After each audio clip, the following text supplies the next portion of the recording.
Hello friends, మీరు చూస్తున్నారు tech గురు YouTube channel. AP court ఉద్యోగాలకు సంబంధించిన అప్లై ప్రాసెస్ అనేది నిన్నటి నుండి మనకు స్టార్ట్ అయితే అవ్వడం జరిగింది.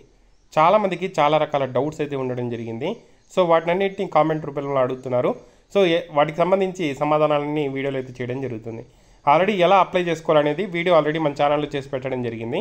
సో ఆ వీడియో చూసి మీరు అప్లై అయితే చేసుకోవచ్చు. సో పూర్తి వివరాల కోసం వీడియోని చివరిదాకా అయితే చూడండి. తప్పకుండా వీడియోని అయితే లైక్ చేయండి. మన ఛానల్కి సంబంధించిన వాట్సాప్ గ్రూప్ లింక్ కూడా కింద డిస్క్రిప్షన్లో ఇస్తాను, జాయిన్ అవ్వండి. అక్కడ కూడా మీకు అప్డేట్స్ లభిస్తూ ఉంటాయి. కోర్టు జాబ్ ఉద్యోగాలకు, డిఎస్సి ఉద్యోగాలకు, ఆంధ్రప్రదేశ్లో రిలీజ్ అయ్యే ఏపీపీఎస్సి ఉద్యోగాల కోసం అన్ని పోటీ పరీక్షలకు ఉపయోగపడే కరెంట్ అఫైర్స్ సంబంధించి మన టీజీ అకాడమీ యాప్లో చాలా మంచి పీడిఎఫ్ అయితే తీసుకురావడం జరిగింది. శాంపుల్ పీడిఎఫ్ ఉంది టీజీ అకాడమీ యాప్లోనే.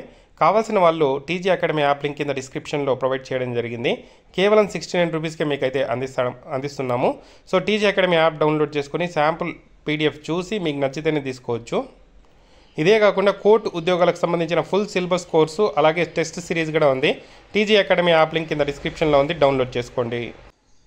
చాలామందికి ఉన్న డౌట్స్ ఏంటంటే, ఒకరు ఎన్ని పోస్టులకు అప్లై చేయొచ్చు? మీకు క్వాలిఫికేషన్ ఉంటే ఎన్ని పోస్టులకైనా అప్లై చేయొచ్చండి. మీకు 7th క్వాలిఫికేషన్ వరకు మాత్రమే మీరు చదువుకున్నారంటే ఆఫీస్ సబార్డినేట్కి అప్లై చేసుకోవచ్చు. మీరు 10th వరకు మాత్రమే చదువుకున్నారంటే ఆఫీస్ సబార్డినేట్కి, అలాగే డ్రైవింగ్ లైసెన్స్ కూడా ఉందంటే ఆఫీస్ సబార్డినేట్కి, డ్రైవర్ పోస్టులకు, ప్రాసెస్ సర్వర్ ఉద్యోగాలకైతే అప్లై అయితే చేసుకోవచ్చు. నెక్స్ట్, మీకు డిగ్రీ క్వాలిఫికేషన్ ఉంటే junior assistant, field assistant apply అయితే చేసుకోవచ్చు. కేవలం డిగ్రీ క్వాలిఫికేషన్ ఉంటే.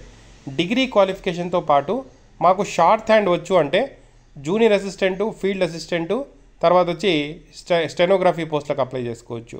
డిగ్రీ క్వాలిఫికేషన్తో పాటు నాకు హయ్యర్కి సంబంధించి అలాగే లోయర్కి సంబంధించి టైప్ రైటింగ్ సంబంధించిన సర్టిఫికేట్స్ ఉన్నాయి. సో వాటికి సంబంధించి నేను టెక్నికల్ ఎగ్జామ్ రాశాను అంటే, సో డిగ్రీ అర్హతతో పాటు టెక్నికల్ సంబంధించిన ఏదైతే మీ దగ్గర క్వాలిఫికేషన్ ఉంటే మీరు జూనియర్ అసిస్టెంటు, ఫీల్డ్ అసిస్టెంటు, అలాగే కాపీస్ సంబంధించిన పోస్టులకు సంబంధించి అప్లై అయితే చేసుకోవచ్చు. నేను ఇంటర్మీడియట్ చదివాను, సో ఏ పోస్టులకు అప్లై చేసుకోవచ్చు అంటే రికార్డ్ అసిస్టెంట్కి అప్లై చేసుకోవచ్చు, ఎగ్జామినర్ పోస్టులకు అయితే అప్లై అయితే చేసుకోవచ్చు. సో ఈ విధంగా మనము అప్లై అయితే చేసుకునే అవకాశం అయితే కల్పిస్తున్నారండి. సో మొత్తం 10 రకాల పోస్టులు అయితే ఉన్నాయి.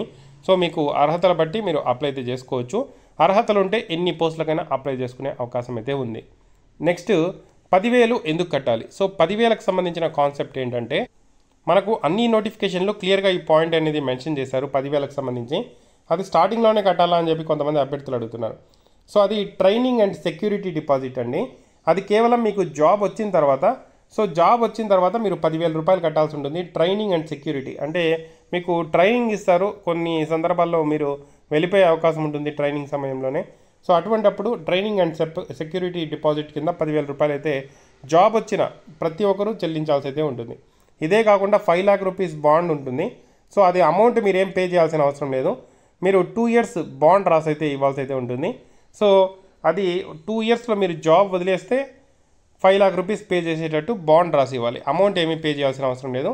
ఇక్కడ ఈ 10,000 రూపాయలు మాత్రం అమౌంట్ పే చేయాల్సి అయితే ఉంటుంది ట్రైనింగ్ అండ్ సెక్యూరిటీ డిపాజిట్ కింద. ఓకే. నెక్స్ట్ అడుగుతున్న డౌట్ అంటే, నెగిటివ్ మార్కులు ఉన్నాయా అని అడుగుతున్నారు. కోర్టు జాబ్కి సంబంధించి ఎటువంటి నెగిటివ్ మార్కులు లేవండి. ఎగ్జామ్ 80 మార్క్స్ కండక్ట్ చేస్తారు. ఎటువంటి నెగిటివ్ మార్కులు అనేవి ఉండవు. పరీక్షలు ఎప్పుడు జరుగుతాయి? సో మనకు లాస్ట్ ఏదైతే నోటిఫికేషన్ 2022లో రిలీజ్ చేశారో టోటల్ ప్రాసెస్ని వితిన్ 5 months కంప్లీట్ చేసేసారండి. వితిన్ 5 months కంప్లీట్ చేసేసారు. మనకు నోటిఫికేషన్ రిలీజ్ చేసిన 2 monthsకి ఎగ్జామ్ అయితే కండక్ట్ చేయడం జరిగింది. సేమ్ ప్రజెంట్ కూడా వీళ్ళకి సంబంధించిన ప్రాసెస్ కోర్టు ఉద్యోగాలకు సంబంధించి ఏ విధంగా ఉంటుందంటే, వీళ్ళకి సంబంధించి రిక్రూట్మెంట్కి సంబంధించి సపరేట్ డిపార్ట్మెంట్స్ అయితే ఉండడం జరిగింది. సో గవర్నమెంట్కి సంబంధించి ఏపీపీఎస్సి వాళ్ళు కానీ వాళ్ళెవరు డిఎస్సి వాళ్ళు కానీ ఎవరు కండక్ట్ చేయరు. సో కోర్టుకి సంబంధించే సపరేట్ వ్యవస్థ అయితే ఉంది ఎగ్జామ్స్ కండక్ట్ చేయడానికి. కాబట్టి వీళ్ళకి సంబంధించిన వ్యవస్థ ఏ విధంగా ఉంటుందంటే, సో ఈ ఎగ్జామ్స్కి సంబంధించి ఈ జాబ్స్కి సంబంధించి మాత్రమే ప్రాసెస్ చూస్తుంది. కాబట్టి త్వరగా టోటల్గా ప్రాసెస్ అయితే కంప్లీట్ చేస్తారు. కాబట్టి వీళ్ళు వితిన్ 5 monthsలో నోటిఫికేషన్ టోటల్ ప్రాసెస్ని కంప్లీట్ చేస్తారు.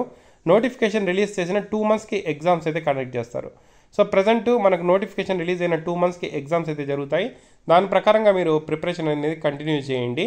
మనకు అప్లై ప్రాసెస్ అయిపోయిన తర్వాత 1 month తర్వాత ఎగ్జామ్స్ అనేవి స్టార్ట్ అయిపోతాయి. కాబట్టి దాన్ని దృష్టిలో ఉంచుకొని ఇప్పటి నుండి చదవండి. మన టీజీ అకాడమీ యాప్లో చాలా మంచి కోర్స్ ఉంది, టెస్ట్ సిరీస్ ఉంది, కరెంట్ అఫైర్స్ సంబంధించి సపరేట్ కోర్సులు అందుబాటులో ఉన్నాయి. కావాల్సిన వాళ్ళు టీజీ అకాడమీ యాప్ లింక్ కింద డిస్క్రిప్షన్లో ఉంది, డౌన్లోడ్ చేసుకొని కోర్స్ తీసుకొని ప్రిపేర్ అవ్వచ్చు.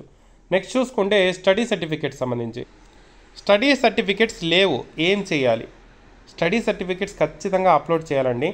అట్లీస్ట్ 4 years అయితే ఉండాలి స్టడీ సర్టిఫికేట్స్. 4 years ఎలా అంటే మీరు 4th నుండి 10th వరకు ఏ డిస్టిక్లో అయితే 4 years కంటిన్యూస్గా చదివింటారో ఆ డిస్టిక్ అనేది మీకు లోకల్ డిస్టిక్ అండి. సో ఆ స్టడీ సర్టిఫికేట్స్ పెడితే సరిపోతుంది. నా దగ్గర 6th to 10th ఉన్నాయి. సో నేను ఆ డిస్టిక్కి లోకల్ అవుతానంటే మీరు అవుతారండి. లేదంటే 4th నుండి 8th వరకు నా దగ్గర స్టడీ సర్టిఫికేట్స్ ఉంటాయి. సో నేను వాటిని అప్లోడ్ చేయొచ్చా అంటే అప్లోడ్ చేయొచ్చు. ఆ డిస్టిక్కి మీరు లోకల్ అవుతారు. మినిమం 4 years పైన మీరు స్టడీ సర్టిఫికేట్స్ అనేది అప్లోడ్ చేయాలి. ఆ డిస్టిక్కి మీరు లోకల్ అవుతారు. నేను ఓపెన్ స్కూల్ చదివాను, ప్రైవేట్ స్టడీ చదివాను, నా దగ్గర స్టడీ సర్టిఫికేట్స్ లేవు, నేనేం చేయాలి? సో అటువంటి వాళ్ళు రెసిడెన్సీ సర్టిఫికేట్ ఎంఆర్ఓ గారు జారీ చేస్తారండి. రెసిడెన్సీ సర్టిఫికేట్ దాన్ని అప్లోడ్ చేయవచ్చు. సో దాన్ని తీసుకోండి, ఎంఆర్ఓ కార్యాలయాన్ని అయితే కాంటాక్ట్ అవ్వండి. విఆర్ఓని కాంటాక్ట్ అయ్యారంటే ఫస్ట్ సో దానికి సంబంధించిన ప్రొసీజర్ చెప్తారు. ఆ రెసిడెన్సీ సర్టిఫికేట్ ఇప్పుడు ఆన్లైన్లో లేదనుకుంటాను ఆ రెసిడెన్సీ సర్టిఫికేట్ అనేది. సో దాన్ని మాన్యువల్గా ఇస్తున్నారు.